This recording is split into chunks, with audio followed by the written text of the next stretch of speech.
Hey guys, so today for Lab 5, we're going to be going over related and independent samples t-tests. We're going to be doing one question, question number two for the related samples t-tests, and then question number four, I believe, for the independent sample t-tests.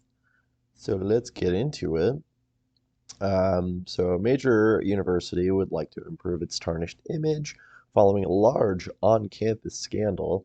Its marketing department develops a short television commercial and tests it on a sample of 6 people. People's attitudes about the company are measured with a short questionnaire both before and after viewing the commercial. So they're interviewing the same person before and after, as evident by person A, B, C, D, E, and so on. Our alpha is 0.05, and we are supposed to be using, um, kind of gave away the answer here, but should have gotten that from the worksheet that's underneath the related samples t-test column or category. So yeah, we're gonna go to R and try and run this syntax. So although we're measuring the same person before and after, we still have to create two different variables for it. So here, whoops, I guess they're the same thing. It's okay if they're both up at the same time. So here we've created our before variable as per usual, and here we've created our after variable, and we're running a t-test. This is our one variable, and this is our second variable. And then our alternative hypothesis is saying that it's two-sided because we're asking if there's a difference between the two scores. So we're not saying there's a direction or anything. We're just looking at both sides of this distribution. And in fact, this distribution, the mu of this distribution is 0. And because we're running a paired sample t-test, like a related sample t-test, so we write paired and then equals t is just true. If it wasn't, you would write false. And then we write the confidence level at 0.95 because our alpha is 0.05. Alternatively, you can also write it this way if you'd rather do it in one line. It's up to you. It's the same exact thing. Um, so let's run it and see what happens. Okay, so I think, well, maybe let's go over these results first, and then we can go over to the answer, and then I can kind of show you guys where things are going.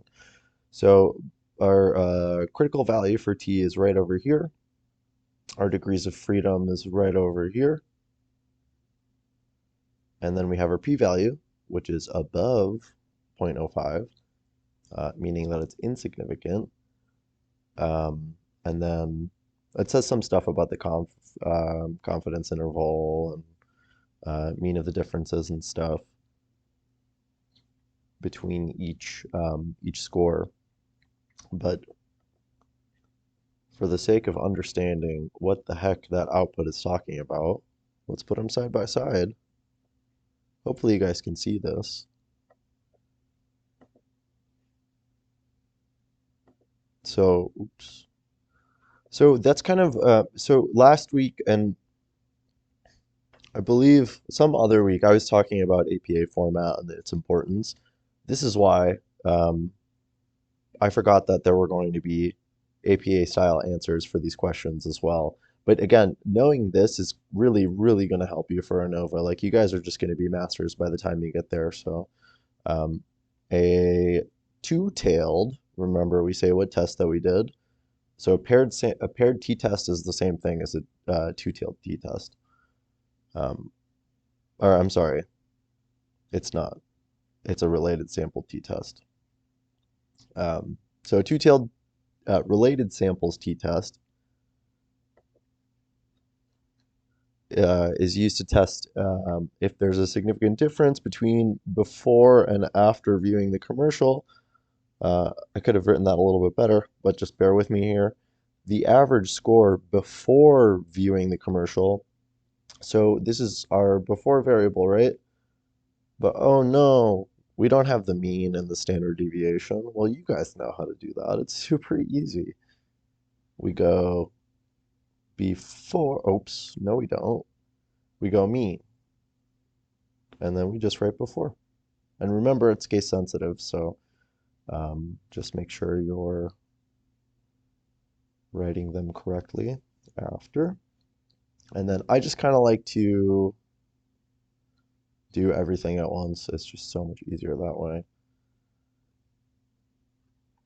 And then after, and then we can highlight, oops, we are going to highlight this and run it. And then we get these values that will be plugged in here. So make sure you guys are rounding up or down accordingly. 11.8333 is just 11.83, which is right here.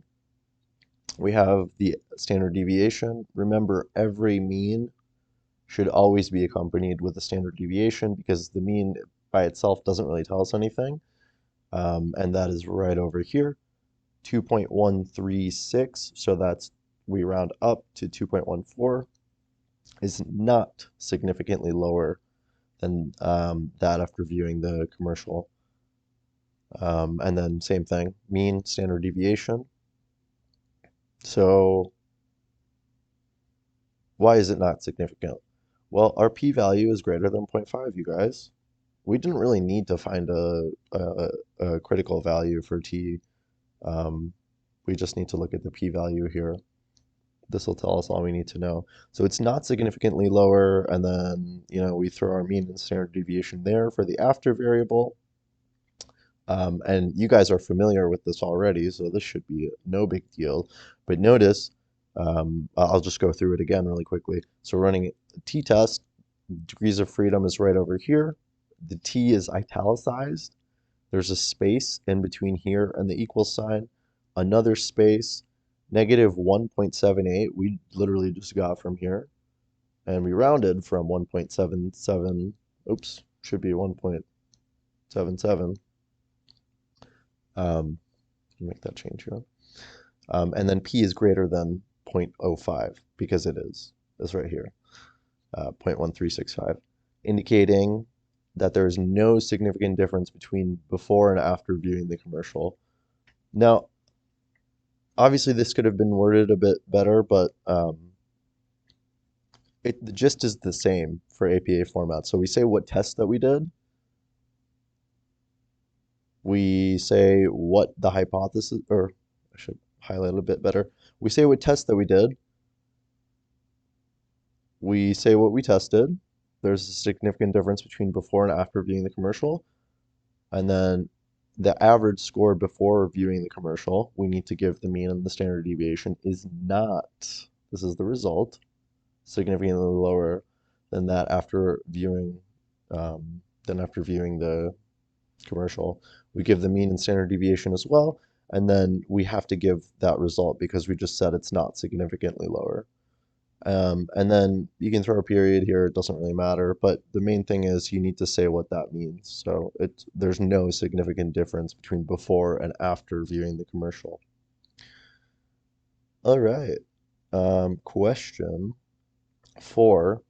For the sake of full disclosure, my computer completely crashed a couple days ago, so I don't actually, I lost everything from the last year. So if you'll notice, I'm using this weird thing called Libra. I don't know how to access or what like the Excel equivalent is for Libra. So you'll have to bear with me, but this question is asking you guys to copy and paste from an Excel file because you'll need to know that for the exam, obviously. So, oops, I have the question here anyways. So suppose that now we're going to do an independent samples t-test, which is a little bit different because we literally have two different samples, independent samples, and you'll notice that this first sample, brand 1, has more data points in it than brand 2. So let's go through this question, and then we're going to go through why this is different than an independent samples t-test, and then, or excuse me, than a related samples t-test, and then we're going to get to the nitty-gritty, the R stuff. So suppose that 2 brands of gasoline were being compared for mileage. Samples of each brand were used in identical cars under identical conditions. 9 tests were made of brand 1 and 6 of brand 2. Are the 2 brands significantly different? What must be assumed here in order to carry out the test? Using independent sample t-test to answer the question. So our alpha is 0.05. So this question right here, what must be assumed here in order to carry out the test? We can't just compare these two things. We have to understand the assumptions of what we're doing with these independent t-tests. So we're using these interval level variables, right? To assume, well, we're making the assumption, we want to make the assumption that the sampling distribution is normally distributed. And what I mean by that is normality. That's what we're talking about. And to test normality, you would use the Shapiro-Wilk test, which we'll get to in just a second here. But we're looking at how normal the overall distributions are for each of the dependent variable, each dependent variable. Now, obviously, there's only one dependent variable, but you guys know what I mean. We're seeing how normal that distribution is overall. So we're going to test for that at some point in a little bit. A statistically significant finding suggests that the observed finding is significantly different from a hypothetical normal distribution. So it's not a normal distribution, basically, if it's significant, if this Shapiro-Wilk test is significant. And then we also, another assumption that we need to make is homogeneity of variance. So the variance across the groups or observations, and by that we're referring to the independent variable that we're using. We're obviously only using one independent variable with one level. That's brand 1, but you can have like multiple levels within an independent variable. So if I have like my independent variable is a room, and I want to see how that room affects people's moods, and I have like a blue room and a green room and a red room, those 3 different colors would each be one level. And the variance across those levels should be roughly equal.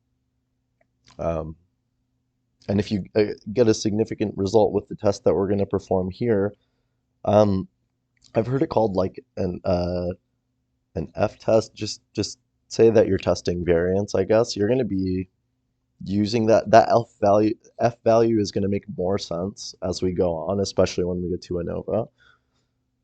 But if you get a significant result, then the variance is observed within the levels of that IV.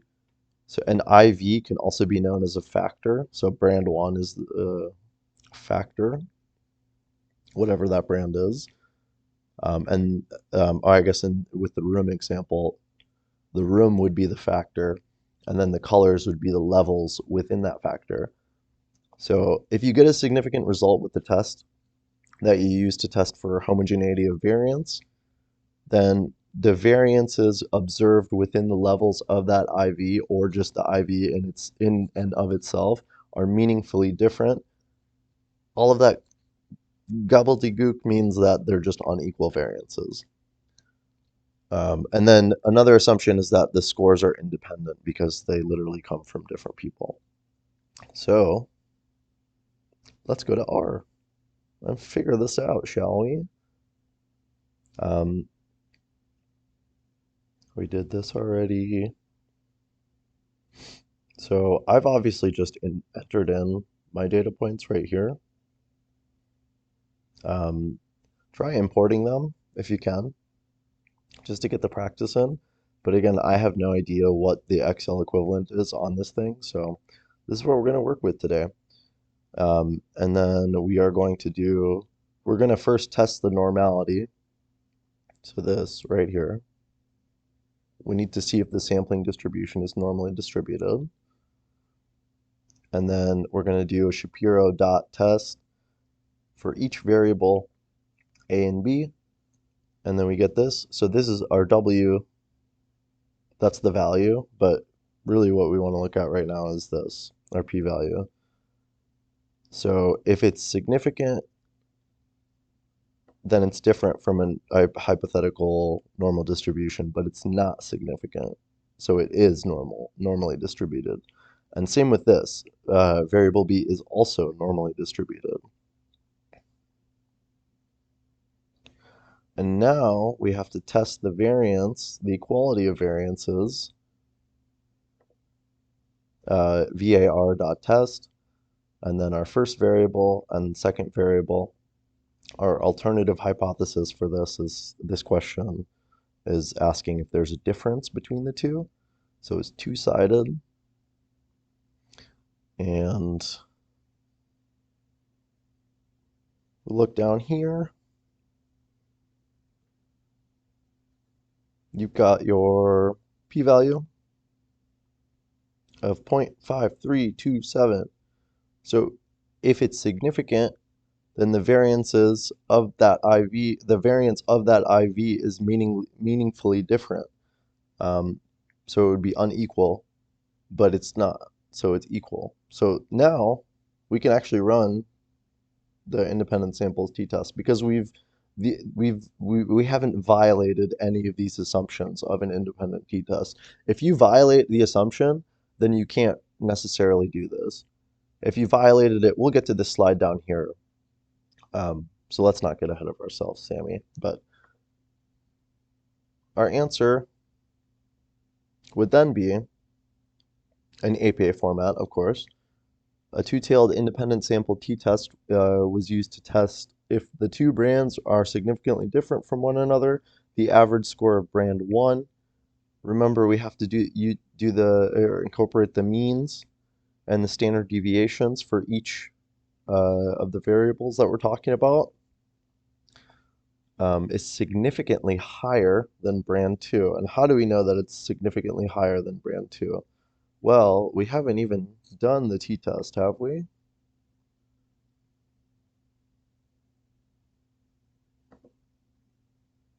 Oh, we did do it right up here. Oh, no, we didn't do it. So we did the test of variance right here, and now we're doing the t-test, right? Should probably go through this. This might be helpful. So same thing that we did above for the related samples t-test, we had t.test, and then in parentheses, the first variable that we're working with, the second variable we're working with, it's not a paired samples t-test. These are independent scores because they come from independent people. So we're going to put false for this, unlike what we did for the related samples t-test. And then it's the alternative hypothesis that we're asking is two-sided because we're asking if there's a difference. We're not saying whether there's a direction or not. And if the variance is equal, which it is, we would do true. And we know that the variance is equal because we tested that right up here, literally. With all these good things that we did up here, the Shapiro-Wilk. So we run this independent sample t-test, and then we get this result down here. And then we have our t-statistic, we have our degrees of freedom for the answer in APA format, obviously, and we have our lovely p-value here, which is telling us it is significant. So once again, same exact formula. A two-tailed independent sample t-test was used to test if the two brands are significantly different from one another. The average score of brand 1, remember we have to give the mean and standard deviations, is significantly. Why is it significant? Well, our p-value down here is significant. Significantly higher than brand 2. And then mean and standard deviation for those as well. And then we have our we're telling the reader now how it's significant, like what that means in APA format. We have our t, we have our degrees of freedom here, which is 13, and we got that from right here. And then we have our t statistic, our t observed, which is 2.9799. But if you round, it's 2.98, and then p is less than 0.05 because p equals 0.01, you know, whatever, 0.01064. So it's definitely less than 0.05. And that means that there's a significant difference between the two brands. So remember, the formula it's very, APA is very formulaic. Like there's always, you're always going to know how to write an answer down using this template.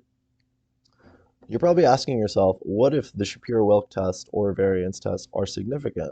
Well, if that were true, then we would just, as if this was some R code that we were running, we would just delete that, and then we could run that t-test,